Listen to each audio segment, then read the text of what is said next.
Good. Oh, hi. Good evening, everybody.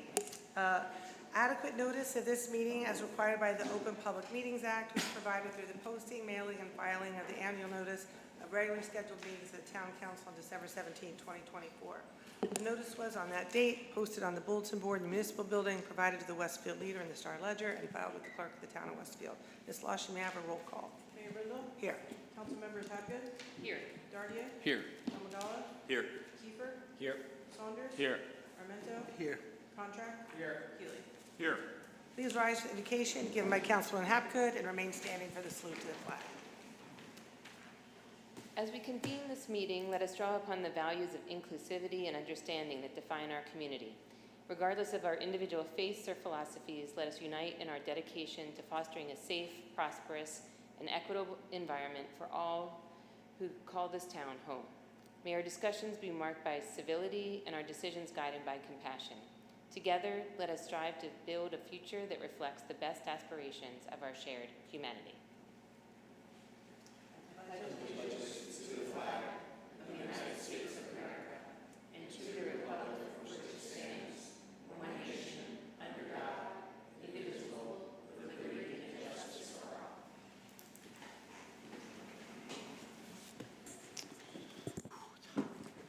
A couple of quick comments, Mayor, if I may.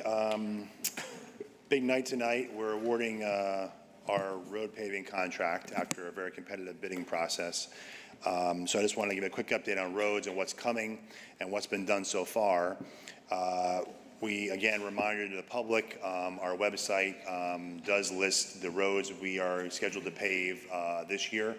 And of course also lists the roads expected to be paved by the utility companies, mostly Elizabethtown Gas this year after they do their infrastructure improvements. So roughly ETG, Elizabethtown Gas, is scheduled to touch either 20 sections or full roadways that they've actually done infrastructure work on and repave them this year. And as of today, 7 of those 20 roads have already been finished.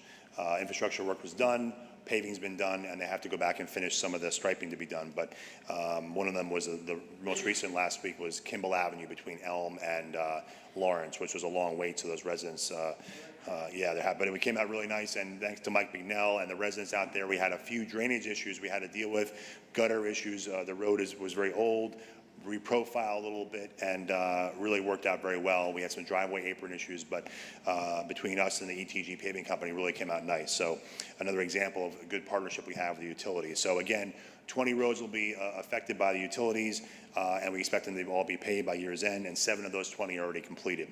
In the town's case, we are tonight hopefully awarding a contract for our road program, which includes 40 roads, either full or partial roadways. And of those, 2 of those are completed. 2 of those were state aid jobs that we actually carried over for this year, done a few months ago, Clover and Francis Terrace. They are finished. Another 2 of those 40 are state funded jobs that are actually in design right now and will be a fall projects. That's Elm Street between Walnut and North Avenue. And the other is Rahway Avenue between roughly Cotting Road and Willow Grove. The reason it's not the full lengths of those roads, other sections of Elm, for example, will be done by Elizabethtown Gas because they're doing some work on part of Elm, Upper Elm by East Dudley to Walnut. And on Rahway, we already had some work done last year by Elizabethtown Gas. They did paving from Cotting back to West Broad already. So we're able to shrink our need for funding for some of those roads. But we have many other roadways that are going to be addressed this year, and as well as some drainage issues as we've been doing every year. And 2 other things we started this last year, we're also trying to improve pedestrian pathways where we can. Last year we did 2 pathways in town between Coolidge and Harding for Washington School. We did another one over by Cedric in the Franklin School area. This year we actually have on the list a major project over by Tamaqua and Edison School, which is the pathway that goes from Willow Grove through Normandy to Vermont, which will include Vermont Street paving this year, which has been many years in the making because of development over there, and then making that a much wider, safer route. I want to thank Craig Gibson from Public Works. We're working with many residents along this pathway. They're looking to improve some of their fencing. We're doing some tree work. We're doing some improvements of pathways. There's a new home going up, a lot of coordination, but we're excited to get that project done. I know the residents in Ward 4 who use that are really going to be very happy about that. It's a very heavily used pedestrian path to Tamaqua and to Edison School. So anyway, very excited tonight to have that project awarded, and well, I think this contractor we worked with before, they're eager to get started, so we could get something started in a few weeks on some of the roadways and some of the ADA compliance work as well. Anyway, so that's that. Other project, street sign program. So this program has been continuing since basically last November, where we started replacing our town-owned street signs on town roads, replacing the old, smaller green and white, sometimes not so green and white, sometimes other colors, with the new blue and white town-branded signs, much larger print, more reflective, etc. So we are actually going to be completing the replacement of the town-owned road signs next month, in the month of July. That completes that. And the reason I'm separating out as town-owned roads, along this process, I want to thank the county. We've contacted the county.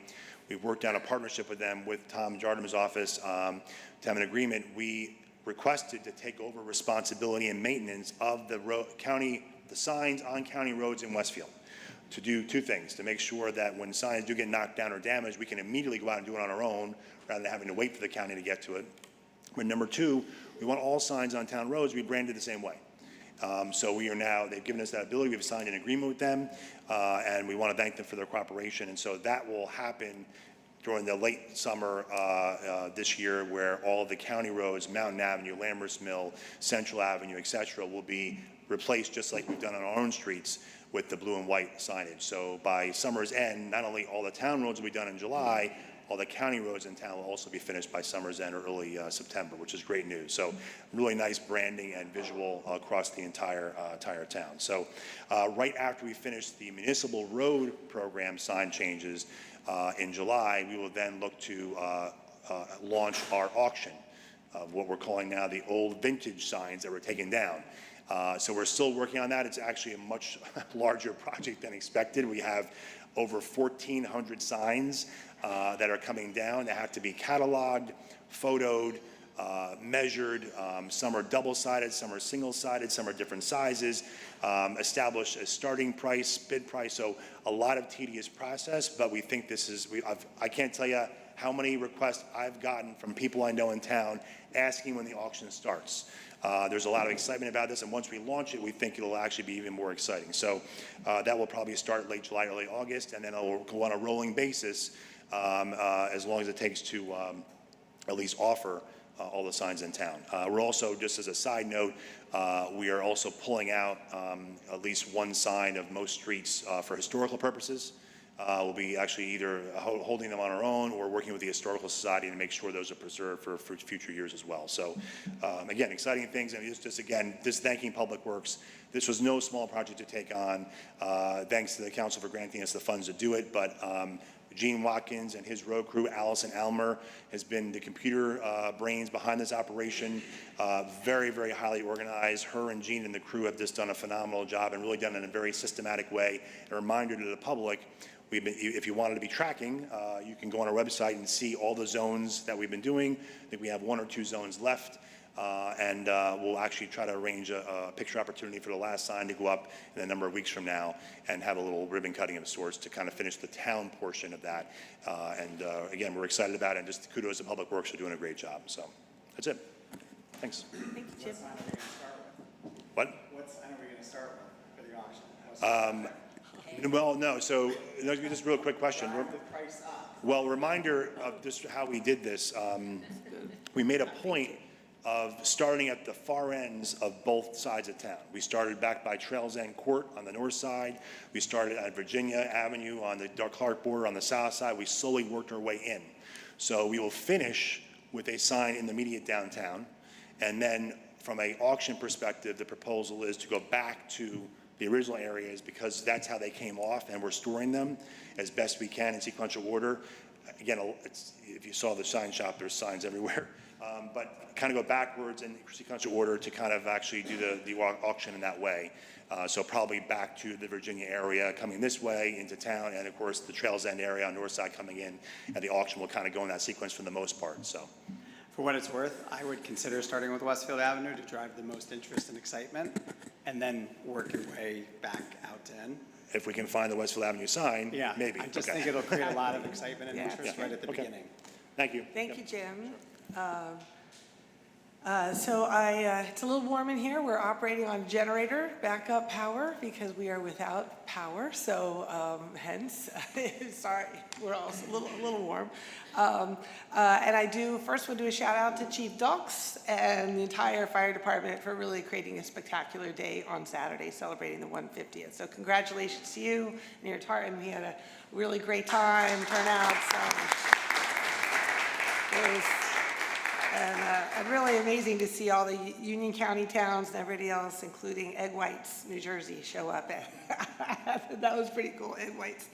Also, want a big congratulations to the class of 2025. I think David Kiefer has a graduate today from Westfield High School, so really want to say congrats to all the high school graduates and fifth grade graduates and kindergarten graduates and everybody else, but specifically the class of 2025.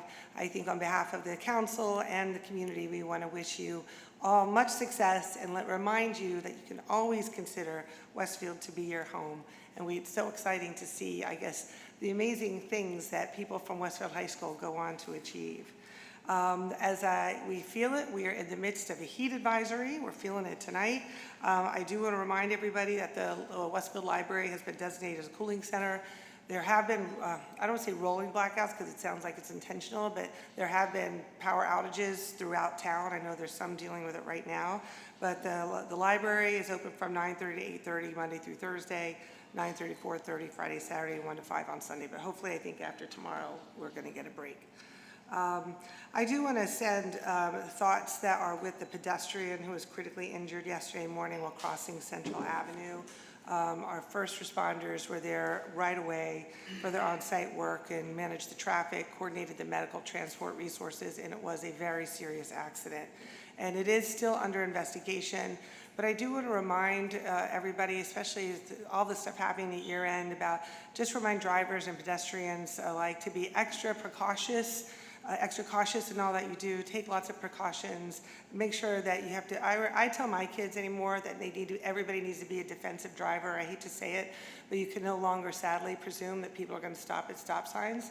And so it's just, I guess yesterday's pedestrian accident was just a reminder of the tragedy that's possible. So please everybody pay attention, especially in the summer months when there's more people biking and walking places.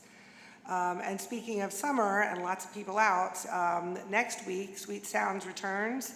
It's great. We now get 2 nights of music. Tuesday night, beginning July 1st, is going to be Sweet Sounds. I think those are going to be more of the traditional like jazz bands and that kind of thing. And then on Thursday night is like the party music, from what I understand, and that's going to be live on Quimby. So 2 nights, Tuesdays and Thursdays of live music downtown. The full lineup's going to be on the DWC website. And it's a good time actually because there's some Quimby Street activity that's happening. I do want to remind everybody about the exciting plans that are in the works for the renovation of Quimby Street. As I mentioned, I know earlier in the year, and we've spoken, I know it's come up in our budget meeting as well, we are moving to make Open Quimby permanent, and those plans are moving forward as part of the town's capital budget process. And then just last week, an RFP was issued for a streetscape engineering and design plan. And while Open Quimby has proven to be very, very popular, it has created some parking and operational challenges, and it's not very flexible. It's supposed to be a flexible street, but because of the big cement barricades required to keep it safe, it's not so flexible. And so the idea is that we're going to create a permanent one-way with a flexible street that can be easily opened and closed with electric bollards on either end. And it can restore parking full-time when the street isn't closed for events full-time. So I'm very excited about the potential for this site. We're going to be hopefully seeing plans from whatever design firm we choose probably later this summer. I think the deadline for the RFP is end of July, so we hope to be able to see something, award the contract late August, and the process will go from there. But hopefully it'll be in time for next summer. We'll be enjoying a beautiful festival street on Quimby Street, which will be great. Just in terms of the agenda tonight, there's a few things. There's some things on the Finance Policy Committee, which I'm going to let Councilman Hapgood address when we get to that on the agenda. There's a few things on the Public Safety, Transportation, and Parking Committee. Specifically, I'll let Mike address the changes to the Bike Advisory Board when we get to that. But I did want to mention two things in particular on the Public Safety and Transportation Parking Committee agenda tonight. We are introducing an ordinance on first reading to ban the use of motorized scooters and bicycles on all park pathways and trails. This ordinance was reviewed and recommended by the Recreation Commission in response to a rapidly growing number of concerns being reported by residents as well as our police department. The use of motorized scooters and bikes is becoming an increasingly big public safety concern as they become more prevalent, with ongoing issues including speeding, underage and unlicensed riders, a disregard of traffic laws, and worse, a blatant disregard and disrespect for our police officers when approached. The Westfield Police Department recently hosted an e-bike safety seminar in an effort to educate the public, which was only moderately attended, unfortunately. Tonight, we're taking some initial action to address the issue by introducing an ordinance to ban motorized bikes and scooters on pathways and trails in all of our public parks. Citations will be issued for anyone caught violating this ordinance, and if it's a minor, their motorized bike could be confiscated by the police and only returned to a responsible adult. And by law, we're not able to ban them from public roadways, but tonight's step is one that we can take as we continue to educate parents of teens about the laws and safety issues related to these vehicles. If any of you have seen these e-bikes, I saw it the other night, 4 of them going down my street, 40 miles an hour, blew through 3 stop signs, including a stop sign right onto North Avenue. It's frightening, and someone's going to get seriously hurt. So this is action that we're taking tonight, and we'll see. Hopefully, it'll also just raise awareness about this problem, and parents will. It is primarily a teen issue, and we're hoping that they'll talk to their teens about it. There are different classes of motorized scooters and bikes, and you can read it on njbikeped.org, and we'll also post it on social media. There's also an ordinance that we're introducing on first reading tonight that increases the maximum not to exceed price for a daily parking pass to $25 per day. The not to exceed pricing does not reflect the actual price that will ultimately be set, but it provides the council with flexibility to make additional changes in subsequent years as needed. This ordinance, which simply amends the original one, is similar to ones we've done when setting memorial pool membership rates, sewer fees, and conservation center pricing. So it'll say not to exceed $25, but I want to reiterate that does not mean it's going to be $25. I can tell you definitively it will not be $25 in terms of that. So just know it's just to give future flexibility on pricing. So why now? Some have asked. Well, if you recall, this council approved funding for software that will enable parking permits and daily passes to be purchased online, and that software integration is almost complete. This online permitting capability will provide greater convenience for our commuters, including the ability to purchase daily passes the night before. So no more running to catch the police officer in the morning in your pajamas to buy a pass and then go back home. Those days will be over, thankfully. It will also allow us to increase the number of daily permits available by selling them in the underutilized Watterson Street lot for the first time. And we can adapt the number of daily passes based upon the demand, with more daily passes being available on Mondays and Fridays, for example. So it just gives us a ton of flexibility to be smarter and more efficient with our parking. The current $5 daily rate has been in place for decades, and we anticipate reviewing the pricing as part of a larger review of our townwide parking and pricing strategy later this summer. Our goal is to ensure we're maximizing the utility of all of our parking lots to serve as many residents as possible, as conveniently as possible, and to introduce smarter parking strategies as commuting patterns evolve. So more on that later this summer. And then from the Code Review and Town Review Property Committee, I'm going to let Councilman Contract discuss veterans tax exemptions and solar ordinance when you get to that point. And then from Public Works, as Jim already iterated, we have authorizing award of contract to P&A Construction for our very exciting paving and a new fuel system, which I will let Councilman Healy address when we get to that point. So with that, let us move on to tonight's agenda. May I have a motion to approve the minutes from the town council conference and regular meetings of June 10th, 2025? So moved. So moved Councilman Hapgood, second. Second. Second by Councilman Saunders. What's your name? Any discussion? All in favor? Yes. Opposed? This motion is carried. Now it's time for open discussion by citizens. Anyone may come up to the microphone and speak to the council on any subject on which we have jurisdiction. Please state your name and address for the record, and please limit your comments to 5 minutes. Nobody? See, everybody's hot. Okay, hearing none, I close this portion of the meeting and move to bills and claims. Councilman Hapgood. Thank you, Mayor. I'd like to move bills and claims in the amount of $1,028,207.86. May I have a second? Second. Second by Councilman Damagala. Any discussion? All in favor? Yes. Opposed? This motion is carried. Next on the agenda, reports of standing committees, beginning with the Finance Policy Committee. Councilman Hapgood. Great, thank you again, Mayor. From the Finance Policy Committee perspective, we have several resolutions tonight, so I'll kind of go through a description of them, and then I'll actually move all of them as a package. The first, we have a resolution authorizing an award of contract for a shade structure adjacent to the newly replaced Memorial Park Playground. 2 resolutions authorizing affordability assistance grants funded through our Affordable Housing Trust. A resolution authorizing final payment for the Westfield Memorial Pool Filtration System Replacement Project. And also of note, we learned that the pool had a very successful opening and will open up with a full schedule tomorrow now that school is out. A resolution to appoint Frank Veloso, who serves as our full-time construction official, as an acting building subcode official in order to give him authorization to keep inspections on pace while our building subcode official is on vacation. We found last year that that led to a lot of backups, and we want to try to avoid that happening this summer. An annual resolution to authorize our CFO to pay municipal bills in the timeframe between summer meetings, which in July and August will only occur monthly. And a resolution authorizing submission of an application for the 2026 State Aid Grant Program to pave Dorian Road between Hyslop and Trinity. So we'll move on to the official process of moving all of these as a package. Sorry for some repetition.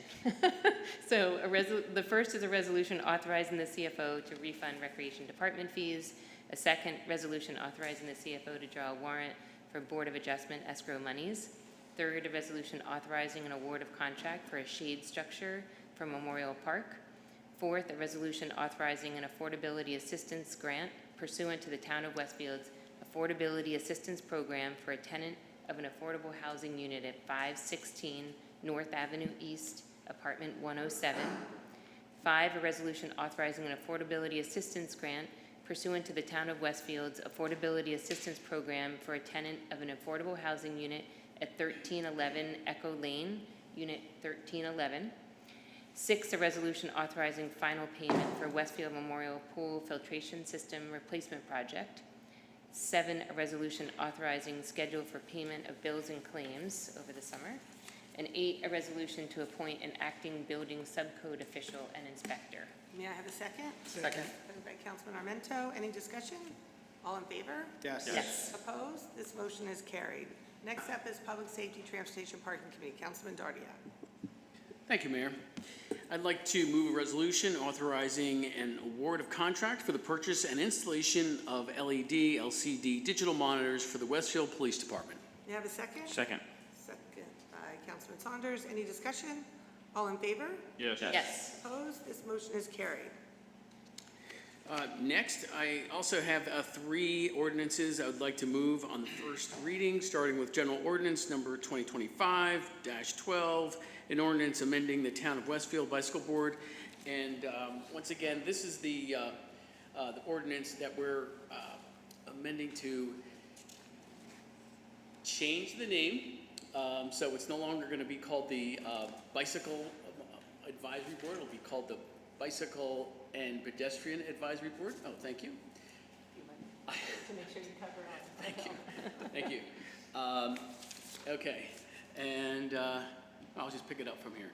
Okay, so an ordinance on first reading making minor changes to the Bicycle Advisory Board, adding a pedestrian component to the component of, to the scope of the work, and amending the voting member structure. Next, we're going to go through an ordinance on first reading to ban use of motorized scooters, like you discussed this already.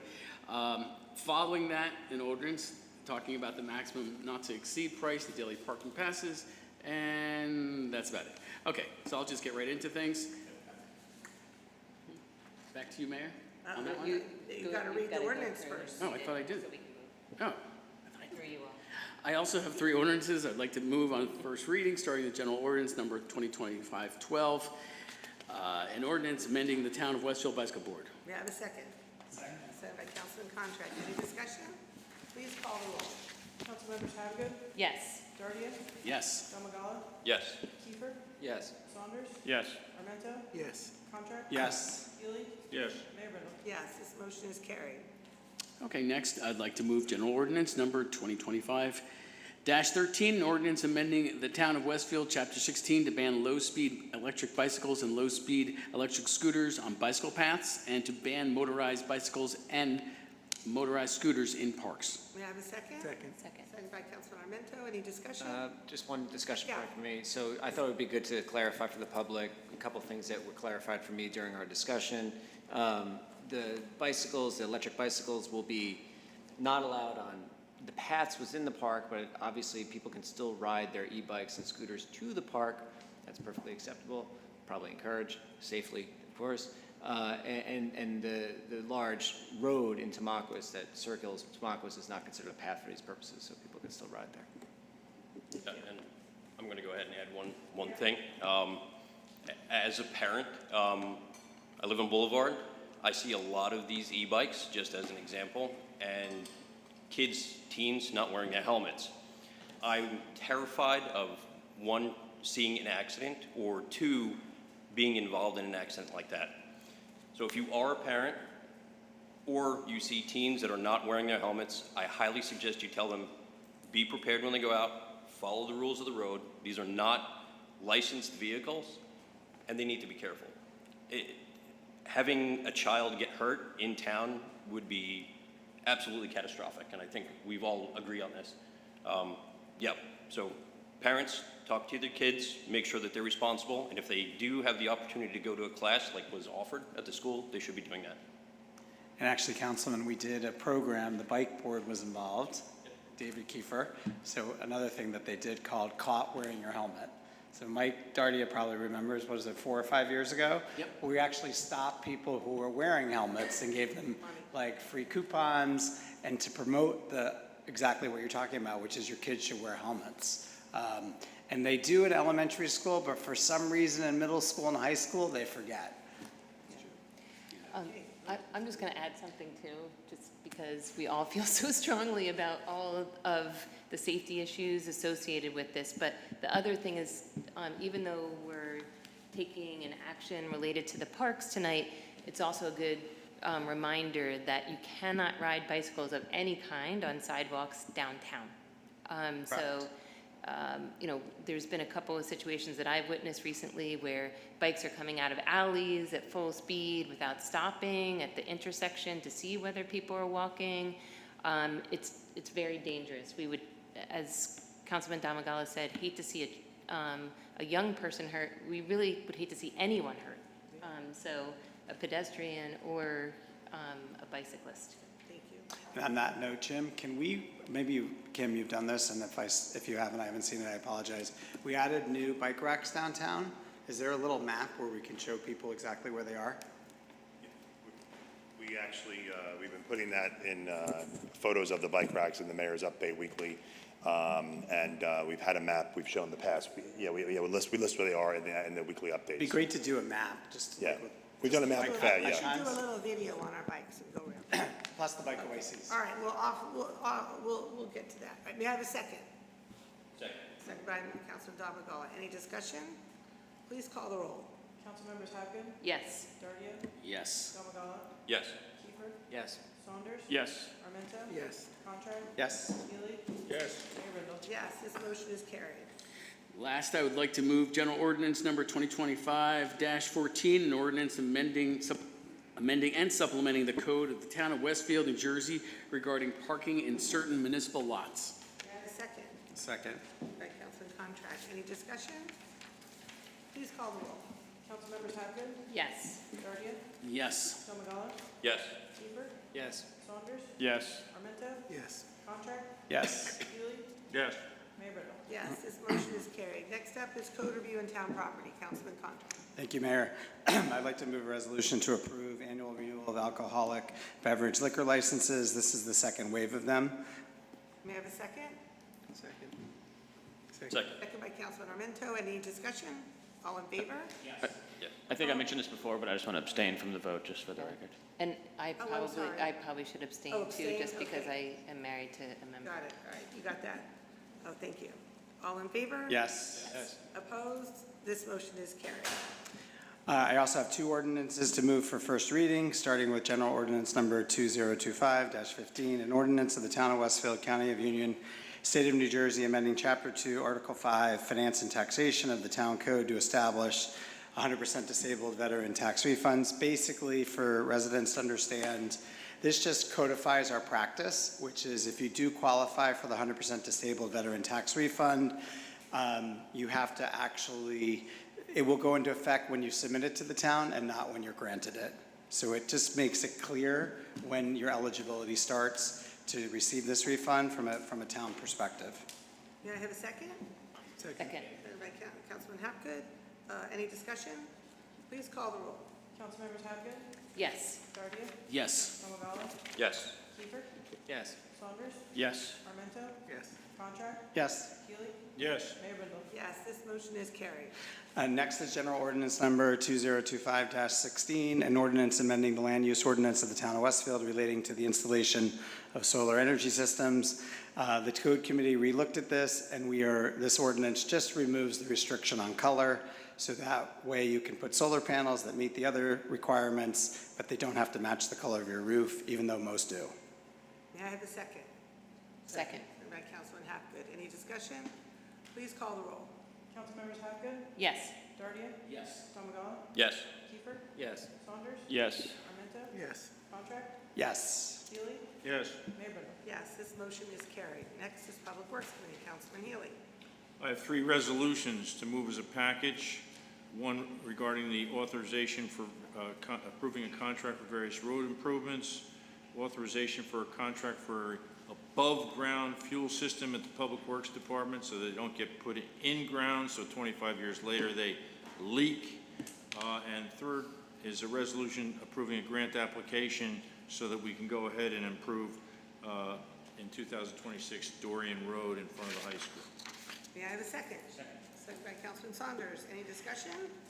All in favor? Yes. Opposed? This motion is carried. May I have a motion to adjourn? So moved. Councilman Domagala, second? Second. Oh, Darty, I'm sorry. You got that? I would do it anyway. Oh, all in favor? Yes. Opposed? This motion is carried. Stay cool and good night, everybody. Good night.